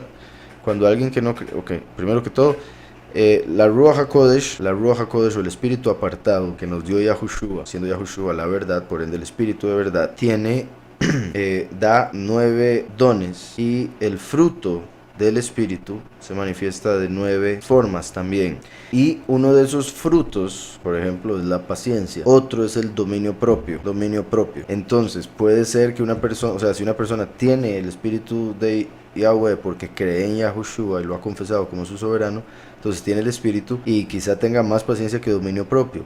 Entonces va a tener que ser probado en algunas cosas para que crezca en dominio propio, porque el poder de Yahweh se perfecciona en nuestra debilidad. Entonces a través del espíritu Yahweh va a ir perfeccionando, o sea, llenando y completando aquello que nos falte en las diferentes áreas. Entonces por eso es normal cuando uno pide paciencia que Yahweh lo ponga en pruebas en las cuales va a tener que ser paciente para practicar y mejorar. Muchas personas más bien piensan que al pedir ayuda Él no les va a mandar nada, por lo cual tengan que ser pacientes. Sin embargo, más bien es lo contrario, van a haber pruebas porque esta realidad de este mundo es para crecer y demás. Entonces, el espíritu de dominio propio dice diferente al espíritu de verdad. No, el dominio propio es algo que viene como fruto de tener el espíritu de verdad. Por la verdad uno sabe que tiene que dominarse y por ende empieza a crecer en esos aspectos para no dejarse llevar hacia lo que a veces la mente o el corazón engañoso le dice que debe hacer, o que dejarse llevar por las emociones para hacer algo que no debería, o simplemente por la carne para pecar. Dice, cuando alguien que no cree en los nombres pero demuestra crecimiento en esa área del enojo, por eso digo que debe ser otro espíritu. No, pues no necesariamente. Simplemente, como acabo de decir, el entendimiento de que se necesita un cambio puede llevar a muchas personas sin el padre con un poco de esfuerzo a cambiar. Como una persona que era alcohólica y va a Alcohólicos Anónimos, pone un poco de esfuerzo y las personas dicen, uy, mira, está mejorando en algo. Eso no quiere decir que sea porque ya está en el padre. Simplemente ha puesto en práctica algunos consejos. Como la escritura está llena de consejos, si una persona, aunque no tenga los nombres, sigue verdaderamente lo que la escritura dice, entonces va a tener buenos resultados, claramente, porque la escritura es sabiduría, es luz. Entonces, el tener los nombres lo va a llevar a otro nivel, lo va a llevar a una profundidad de entendimiento mayor, a un crecimiento espiritual pues sorprendente. Pero en lo que respecta a lo terrenal y varios aspectos de cómo lidiar con la sociedad, como eso de controlar el enojo, cosas así, pues el entender la escritura o el leer la escritura y ponerla en práctica es suficiente para que cualquier persona le vaya bien en la vida, así de simple. Y para servirle, Celio, dice Primera de Reyes 18:10, parece indicar que Eliyahu era llevado, trasladado por la Ruach comúnmente, y según Segunda de Reyes 2:16 era llevado a algún monte o valle. ¿Podría explicar verso 12? Entonces, vamos a ver, Segunda de Reyes, me imagino que se refiere a Segunda de Reyes 2:12 o Primera de Reyes 18:10. Por ser el último que había mencionado, Segunda de Reyes 2, voy a ver ese. Bueno, sí, sobre Segunda de Reyes, vamos a ver. Segunda de Reyes 2 y el verso 12, porque creo que lo primero era solo un comentario, no sé si se relaciona con la pregunta, pero bueno, el 12 dice, al ver esto Elishua clamó, al ver esto Eliseo clamó, Padre mío, carro de Israel y su caballería, y nunca más lo vio. Entonces Elishua tomó sus vestidos y los rasgó en dos partes. Alzó luego el manto que se le había caído a Eliyahu, regresó y se paró a la orilla del Jardín. Ya me pasé. Entonces me imagino que se refiere por lo que él dijo, por el hecho de que dice, parece indicar que Eliyahu era llevado, trasladado por la Ruach, lo cual es cierto. Voy a ver ese verso que mencionaba para comentar. Primera de Reyes 18:10 dice, vive Yahweh tu Elohim, que no ha habido nación ni reino a donde mi soberano no haya enviado a buscarte. Y cuando respondían, no está aquí, hacía jurar a reinos y a naciones que no te habían hallado. Ese es el hecho de que cuando Yahweh quería lo desaparecía o lo llevaba tan lejos que nadie lo encontraba. Después menciona Segunda de Reyes 2:16, que es el otro que tengo por acá, y dice, y dijeron, aquí hay entre tus siervos 50 hombres fuertes, deja que vayan y busquen a tu soberano ahora, quizá lo ha levantado un espíritu de Yahweh y lo ha arrojado en algún monte o en algún valle. Eso es lo que se consideraba que podía pasar, porque Yahweh había hecho eso con otros profetas y también lo siguió haciendo, porque hay otros eventos donde sucede después de Eliyahu. El que Yahweh se llevara con el poder del Espíritu a alguien a algún lugar como un monte o un valle para alguna, ya sea ir a predicar o ir a orar o algo similar, a recibir una revelación, por supuesto también. Entonces por eso es que ellos le dicen lo que es comúnmente pensado, como diciéndole a Elishua, tal vez se lo llevaron simplemente a algún lado y podemos ir a encontrarlo, vamos, o mandemos a alguien. Pero en sí el verso por el que me pregunta, el 12 dice, leo desde el 11. Aconteció que mientras ellos iban caminando, Eliyahu y Elishua, y hablando, un carro de fuego, en hebreo, vamos a ver aquí, sería el verso 11 y 12, vamos a ver. En hebreo, aquí donde dice carro de fuego, dice Recheb Esh, Vesus Esh. Dice entonces carro o, ¿verdad? Como el que llevaba al faraón, por ejemplo, que era guiado por caballos, ¿verdad? Ese tipo de carro es al que se refiere. Recheb. También se cree que esto pudo haber sido algo como una merkabah, que es como un tipo de trono que es llevado como por ruedas de fuego. Hay quienes han sacado de esta historia o de este verso que fue en un ovni, por el hecho de que al decir carro de fuego, como estaba diciendo, Recheb Esh Vesusei Esh, era carro de fuego y caballos de fuego. En ese tiempo la gente solo se transportaba por carros que eran impulsados por caballos literales. Entonces cuando ellos ven un vehículo que se mueve y que de alguna manera alumbra, en ese tiempo cuando alumbraban con fuego, entonces dice lo que lo impulsa es aquello que lo alumbra, que es como el fuego. Entonces los caballos son de fuego. Era un carro de fuego, porque lo que lo impulsa era el fuego. Al decir que un carro de fuego con caballos de fuego se lo llevó. Entonces hay quienes llegan ahí a decir que fue un ovni. Yo no considero hasta ese punto, aunque sí considero que los ángeles caídos son los que se presentan como muchos de esos fenómenos ovnis. Sí lo considero real. El que haya sido ese medio el que haya utilizado Yahweh para llevarse a Eliyahu no necesariamente, aunque obviamente algo similar a lo que uno hoy en día consideraría un ovni podría haber sido, obviamente, porque ovni quiere decir objeto volador no identificado. Entonces, al decir ellos era un carro de fuego con caballos de fuego, estaban básicamente diciendo era un objeto no identificado, pero la forma en que se lo puedo explicar era como un carro impulsado por fuego, porque alumbraba mucho, era muy poderoso o algo similar. En lo que respecta a Eliyahu, él está conectado con el juicio, por eso el fuego consumidor. El hecho de que era un carro es porque llegó un vehículo espiritual a elevarlo a otra dimensión y Elishua lo pudo observar. Entonces dice, aconteció que mientras ellos iban caminando y hablando, un carro de fuego con caballos de fuego los apartó a los dos. Interesante cómo Eliyahu y Elishua representan al primero y al último. Curioso como con el nombre de Eliyahu y Elishua, si le quitamos a ambos el Eli, queda Yahushua. ¿Y qué fue lo que dijo Yahushua estando en el madero? Eli, Eli, como si fuera Eliyahu, Elishua. Tanto así que la gente dijo, vean, está llamando Eliyahu, veamos a ver si viene a ayudarlo. Pero lo que Yahushua estaba haciendo era confirmando y cumpliendo la profecía de Salmos, donde dice Eli, Eli, lama sabactani, Eli, Eli, ¿por qué me has desamparado? Entonces, y eso también es un tema que en otro momento ya lo he explicado por si algo, pero volviendo a esto, el hecho de que dice que carro de fuego los separó a los dos, es interesante como en el arca se utilizó un bloque de oro que con fuego y otras formas se le llegó a dar forma a dos querubín, porque representa cómo Yahweh manifestaría su reino como el oro en esta realidad a través de dos, el primero y el último, descendientes de Yahudá y Yosef. Entonces curioso que aquí dice los apartó a los dos, a Eliyahu y Elishua, Yahushua en dos manifestaciones.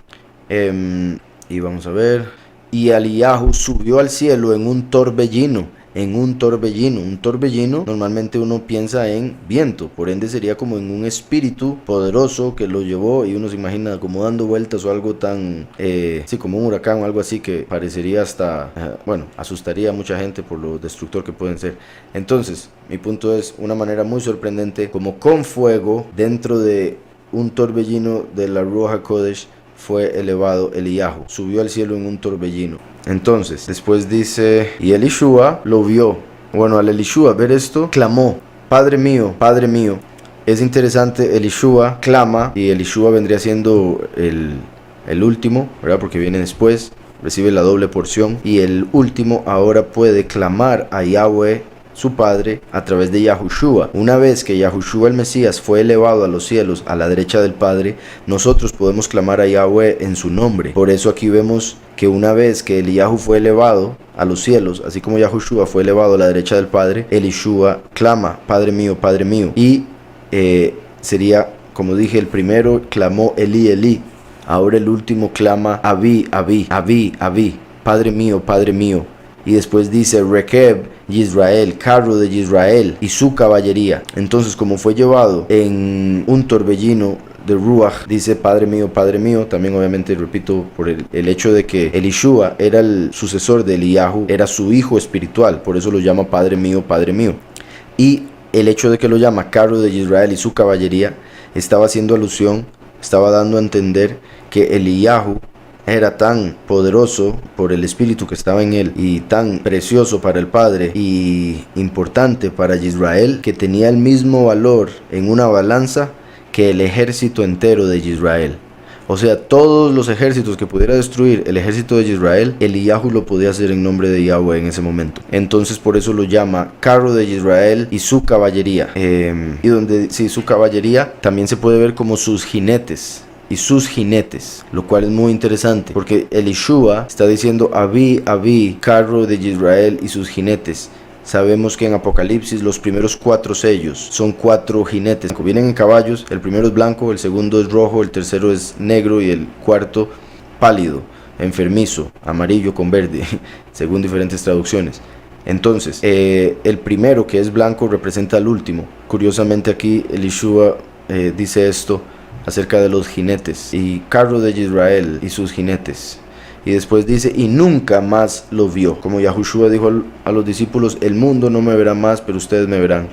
Entonces Elishua tomó sus vestidos y los rasgó en 2 partes. Una vez más, la representación de las 2 partes. Obviamente ahí él estaba en luto y por eso hizo eso. Vamos a ver por acá, y dice sobre Segunda de Reyes: ¿cómo sabía Elishua y los profetas que Eliyahu sería arrebatado ese día? Porque Yahweh lo había revelado. Yahweh no hace nada sin primero revelárselo a sus siervos los profetas. Entonces había revelado que se iba a llevar a Eliyahu. Así como ya Yahweh reveló que se va a llevar a los 2 testigos 3 días y medio después de su muerte, por ejemplo. Dice también: ¿por qué especificó Eliyahu que la doble porción que Elishua pidió era difícil? Porque lo que Eliyahu tenía nunca se había visto, y por ende Elishua, al pedir el doble, estaba pidiendo bastante. Entonces, al decir lo que pidió era difícil, era como estaba pidiendo algo que nunca antes se había visto. Es difícil que se cumpla porque sería básicamente algo nuevo. Entonces a eso se refería, como diciendo: no quiere pollo, en el tiempo de antes. Y también, obviamente, en el sentido ya más de lo que significaría en lo carnal, el hecho de que mantener ese espíritu, mantener ese manto, sería difícil de llevar, porque para Eliyahu no fue fácil el ser odiado y el ser el único, según su entendimiento, según lo que él conocía, ser el único que predicaba de Yahweh, puesto que todos predicaban del Señor, que en ese tiempo se le llamaba Baal, según la concordancia y según todo diccionario que busque usted en hebreo. Baal quiere decir Señor en español. Entonces la gente adoraba a Baal y adoraba a la reina del cielo. Semiramis hoy en día la adoran como María, y Eliyahu era el único que adoraba a Yahweh. Así se consideraba él, pero después Yahweh le reveló que habían 7,000 que nunca habían doblado rodilla ante el Señor, ante Baal, y esos 7,000 representan a los 144,000 que siguen la doctrina de los 2 testigos. Entonces lo difícil también tendría que ser con el hecho de llevar esa carga. Dice: ¿a qué cielo fue llevado Eliyahu? Sí, Yahushua dijo que nadie ha subido al cielo. Fue llevado al segundo cielo, nadie ha subido al tercer cielo, es lo que Yahushua se refería, porque dice: nadie ha subido a los cielos sino el Hijo del Hombre. Sí, nadie ha subido al cielo del Padre, pero al cielo de los ángeles sí, ha subido Moshe, ha subido Enoch, ha subido Eliyahu. Fue llevado a otra dimensión. También se cree que después de haber sido llevado a esa otra dimensión, el segundo cielo, fue llevado al paraíso, pero lo que vieron fue ángeles, no vieron a Yahweh, no fueron al cielo del Padre, y por ende no fueron al lugar de origen de Yahushua. Por eso Yahushua dijo: nadie ha subido ahí, yo nunca vi a nadie. Dice por acá: también escuchaba que habían pasado 7 años entre la ascensión de Eliyahu y la carta enviada en Segunda de Crónicas 12:12. Si es así, ¿cómo pudo Eliyahu enviar ese documento? Eliyahu sí Eliyahu se había ido al cielo. Bueno, no he oído eso, tendría que investigarlo más a fondo, pero de ser así, por si algo, en hebreo un mensajero representa en todo aquel que lo envió. Y Elishua se convirtió en el mensajero de Eliyahu en todo. Entonces todo lo que hizo Elishua es como si lo hubiera hecho Eliyahu. De hecho, por eso Elishua tenía la doble porción de Eliyahu. Hizo el doble de lo que Eliyahu hizo, tanto así que aparecen el doble de milagros. Pero también, por otro lado, Yahweh le dijo a Eliyahu que fuera y ungiese a 3 personas, pero él físicamente no llegó a hacerlo porque fue llevado antes. Elishua terminó ungiendo a las personas que Yahweh le había dicho, y Yahweh lo tomó como si fuese Eliyahu, porque Eliyahu lo envió y era como su padre. Por eso, así como Yahushua es el hijo de Yahweh, se puede entender que Yahushua es Yahweh, pero siempre se mantiene la separación de padre e hijo. Así como Elishua era como Eliyahu, pero siempre Elishua llamó padre a Eliyahu, como lo vimos ahora en esos versos.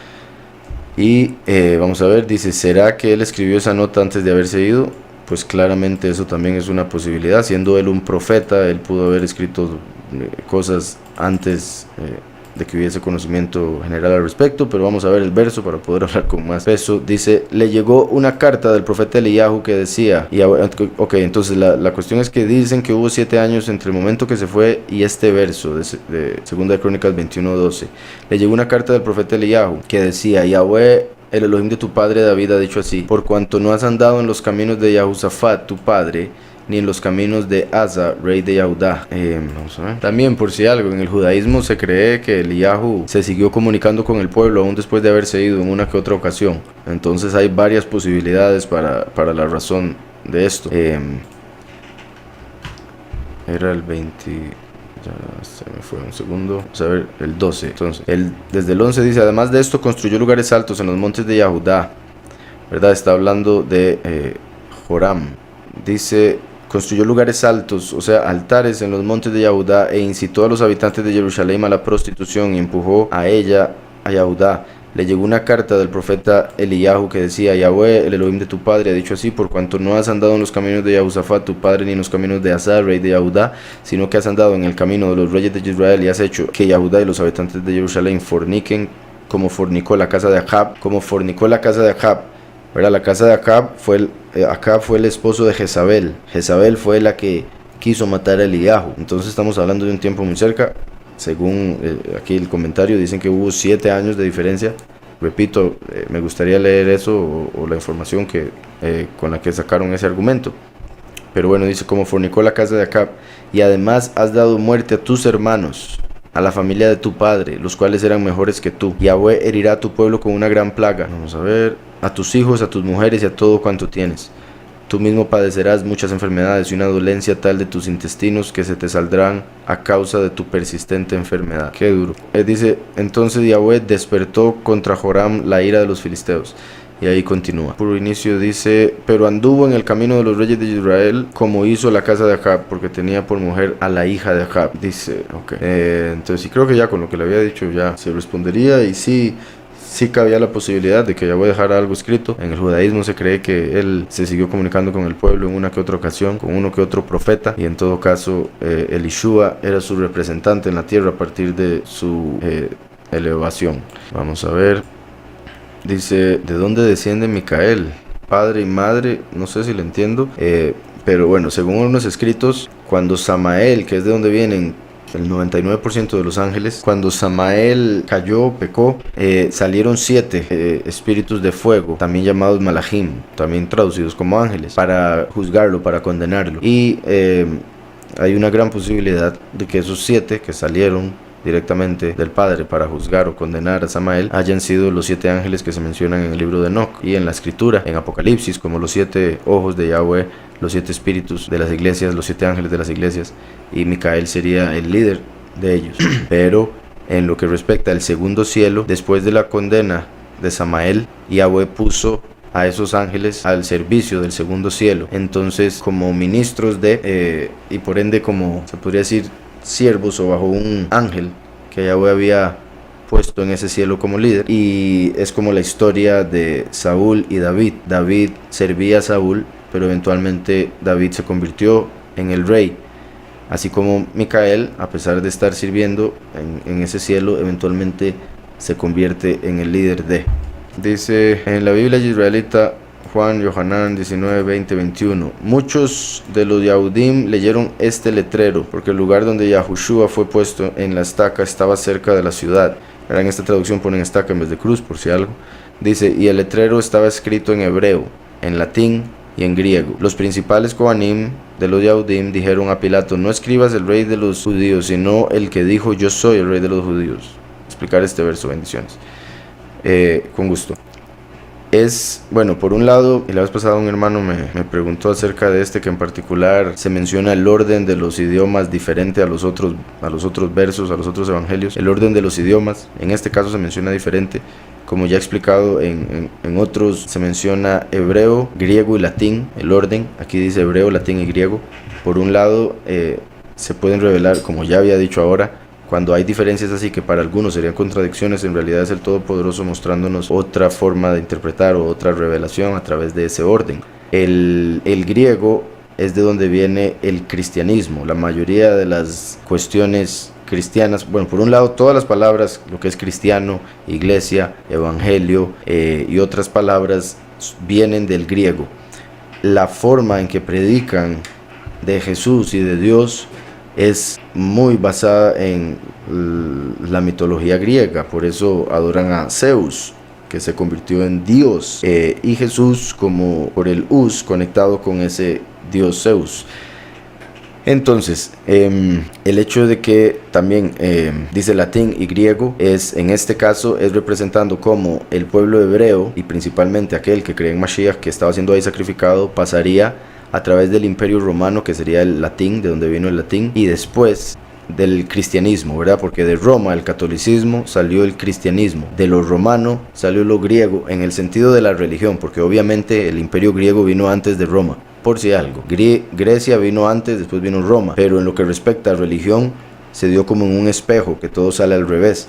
Entonces Roma hizo la falsa religión, la católica, y después salieron los protestantes y crearon la cristiana, basado en lo que decía ahora griego. Entonces aquí se puede ver cómo lo hebreo llegaría a pasar a través de dos diferentes religiones, la romana y la griega, la católica y la cristiana. Y también, como lo he explicado, como el último, por un lado, al igual que el pueblo, como en las otras traducciones, en los otros evangelios aparece, el pueblo hebreo pasaría a través de la falsedad de lo griego y terminaría siendo llamado latino. Por eso pasa de hebreo, griego a latín, como ya mucha gente, ya lo ha probado mucha gente, pero yo sé que la mayoría de la gente no lo conoce y eso tal vez les parece nuevo.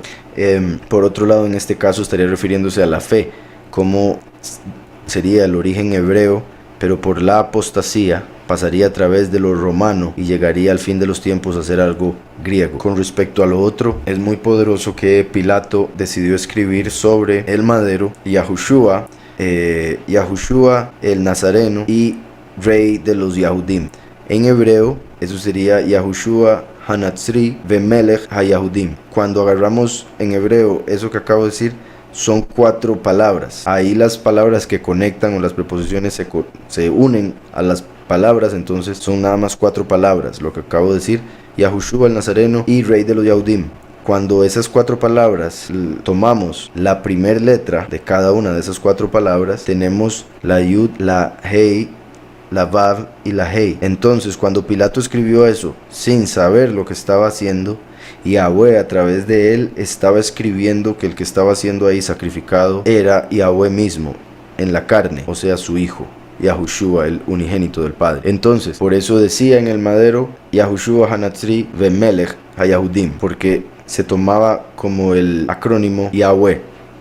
Y por otro lado, el hecho de que ellos reclamaron no fue porque entendieron eso, fue porque al Pilato escribir rey de los Yahudim, Pilato lo estaba dando por un hecho. O sea, Pilato estaba diciendo, esta gente está matando a su propio rey, porque con el testimonio que él me dio, con lo que vino a decir la esposa de Pilato y otros detalles, Pilato llegó a decir, pues parece ser cierto, este parece ser el rey de ellos, pero ellos quieren matarlo. Entonces él decidió escribir rey de los Yahudim. Los judíos que lo rechazaron le dijeron a Pilato, ¿por qué escribió eso? Hubiese dicho que él decía ser el rey, no que él es el rey.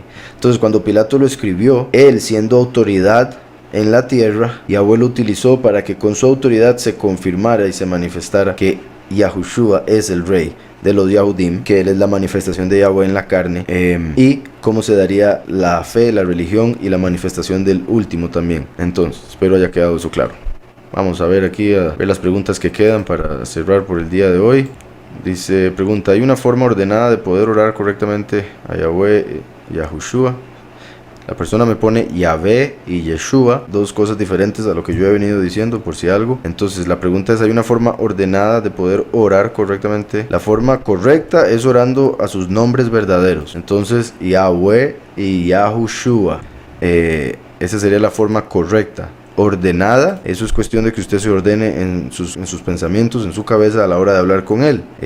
Pero Yahweh en la escritura nos manda a orar de toda manera y en todo momento. O sea, uno puede orar en la mente, puede orar en voz alta, puede orar hincado, puede orar de pie, caminando. Orar es hablar. Entonces la cuestión es que usted hable con su creador, le informe lo que le pasa, lo que quiere, lo que busca, y obviamente le muestre el respeto y la honra y la estima y la alabanza que él merece. En el judaísmo se habla de 7 pasos o 7 niveles a través de los cuales hay que ir en una oración, y esos casi que se muestran en la oración o se pueden ahí ver también en la oración modelo que dejó Yahushua. Modelo, no quiere decir que Yahushua dijo que siempre había que orar de la misma manera, simplemente él estaba dejando el ejemplo. Al decir, Padre nuestro que estás en el cielo, está llamando al Todopoderoso, está llamando su atención, como cuando uno llama a otra persona para hablar con ella y lo llama por su nombre, o en este caso siendo el Hijo con amor. Padre